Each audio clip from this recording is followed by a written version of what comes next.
Yo, what's going on, everybody? Happy friggin' Monday. We had a great, emphasis on great, no sarcasm, weekend of MLB The Show content. Finally, the best drop of the year. Best drop in a while. But how the heck are you, Internet? I appreciate you being here for another 10-minute mailbag. It is the weekly, every Monday, MLB The Show series in which I take your questions from YouTube and Discord, and I answer them in full, hopefully give you guys some depth, some value, and you can learn something. 3 questions on tap today. So, let's get to them. By the way, for a chance to get your question read, leave it down below or join the Discord. Link is in the description. All right, ladies and gentlemen, boys and girls, children of all ages, I'm going to put 10 minutes on the clock. And this first question today, before I read it, is part of why I love the 10-minute mailbag. We could talk about the minutia of the game. It doesn't just have to be opinions on content or things like that. We could talk about actual strategies and stuff like that. So you'll see what I'm talking about in just a second. So if everybody's ready, your boy is ready. So I'm going to hit that button. In 3, 2, 1, begin. Our first question comes from Channing Martin. Is there a specific strategy in the way you assemble your bullpen depth chart, your pitching rotation, and your batting lineup? Thanks, and I love the content. Well, I love you. Let's talk about the bullpen first. So this is my God Squad. I'm not running a boost on this team.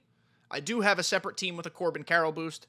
So obviously I'm going to run that team based off that boost. That goes without saying. But on a strict God Squad where there's no boost or no theme, I always like 3 lefties. That's how I do my bullpen. 3 lefties. They could be whoever you want. There are some great free ones. Thank goodness. And then the rest I fill out with righties. Obviously I'm looking for sinker cutter. Emmanuel Clase is not someone I normally like to use, but because he's such a high-powered reliever, where we are in the power creep, that's why he's in here. But I'm looking for sinker cutter. I'm looking for funky deliveries. Joe Kelly. Even though he's an 87, in 11.2 innings, which, great, that is not a ton, 1.54 ERA, .51 whip. I like saying it like that. Cool whip. So that's why he's in there. Lou Trevino, kind of the same thing. I haven't used him much. 1 inning, no ERA, 1 whip. But that's why he's in here. Sinker, cutter, funk. When it comes to the rotation, honestly, of course we're looking for meta sinker cutter, but just pitch the guys you're comfortable pitching with. Pitching is such a feel thing. Pitching is so friggin' difficult in this game anyway. Getting people out is hard. So use the guys you want. I love Roy Halladay. He's incredible. Chris Sale should be good. I haven't used him myself yet, but we got so many new team affinity starters that I'm kind of going to rotate some in. On the surface, I think these are the next best 3 after the collection Chris Sale, Zach Wheeler, Logan Webb, and Tanner Houck. But, like, Logan Gilbert's shockingly not bad. Tariq Skubal is very good. I just don't like pitching with him from the stretch. That's why he's not in there. Crochet is okay. Reagan's okay. Corbin Burns, of course, is Corbin Burns. And don't sleep on Tyler Alexander, Mr. Duck. That's actually his nickname from the Incognito series. This card is stunningly pretty damn okay. Depends on the difficulty you're going to use him. He does pitch slow. Not a lot of velo. But kind of just use the guys you feel comfortable with. Use the guys whose deliveries are easy to use for pinpoint. I value BB per 9 in control. I don't want to be missing my spots like crazy. So generally speaking, those are the guys I'm looking for. Someone like Tanner Houck, who's got insane control. Same for Logan Webb. Zach Wheeler, a little less so, but his pitches move a lot. So that's why I do that. Then when it comes to the lineup, this is always a fun conversation to have, right? Because everybody structures their lineup differently. Everybody values things differently. I love hitting with lefties. If it was strategically smart to have all lefties, I'd do it. I just hit better with lefty cards. I don't know why. I'm a lefty growing up. I doubt that matters, but I just always hit better with lefties. So, as you can see with my lineup here, I'm never hitting lefties back-to-back just to prevent easy lanes for lefty relievers to come in late in the game. If I do have 2 lefties, like one spot in between them open, I'm putting a switch hitter in there or someone in there who meshes lefties. Sounds simple enough, but some people don't realize they can do that. Always after a lefty is somebody who demolishes a lefty. Because I have to assume late in the game, somebody's bringing in a lefty for Babe Ruth. So when that happens, my next hitter, Jorge Posada, can smoke lefties. That's how I go about doing it. And this lineup, right now probably is going to be maneuvered around a little bit. I do have a 4th wildcard spot that if I want to use, I can. I'm also like a couple missions away from getting enough XP to unlock a 2nd XP boss. So that could alter things. I'm also pretty close to the first collection pack, so that could alter things. But generally speaking, I'm looking for pairing lefties with lefty killers. Switch hitters are always great, of course, because you always have the platoon matchup. But above all, Channing, just play the guys you swing best with. The guy like George Brett for me. I haven't seen a lot of people wildcard George Brett. His swing is incredible. It's one of my favorite swings of the game. That's why I'm using him. So ultimately, pick the guys you do well with, figure out the best strategic order to put them in, and go have fun. So Channing, thank you so much for your question. I appreciate you. I hope it helped. Oh, by the way, the bench. Sorry. Let's just finish that real quick. Always have a backup catcher on the bench. Because of all the players in your lineup, the one you're most likely going to pinch run for is probably your catcher if you need that. On that subject, have a pinch runner, Ellie De La Cruz. I like having someone who's also a switch hitter. So he is 2 birds, 1 stone. He's a switch hitter, and he's got 99 base running across the board. Ellie De La Cruz is a fun card. Always have someone who kills a righty pitcher. That's Juan Soto.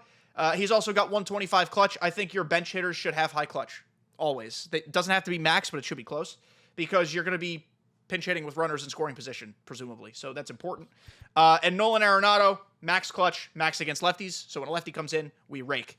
Notice I also have positional flexibility here. I have Juan Soto who can play right and left. Technically center, we're not going to do that. Salvi can catch and play first. Arenado can play third. De La Cruz can play second, third, short, and, shocker, put him in center field. He's going to be great in center field because he's fast and he's got good reaction, at least for someone who's out of position. And he's got a great arm. So I can cover every position on the field. So thank you for your question. Next up today comes from our friend Kev Span in the Discord.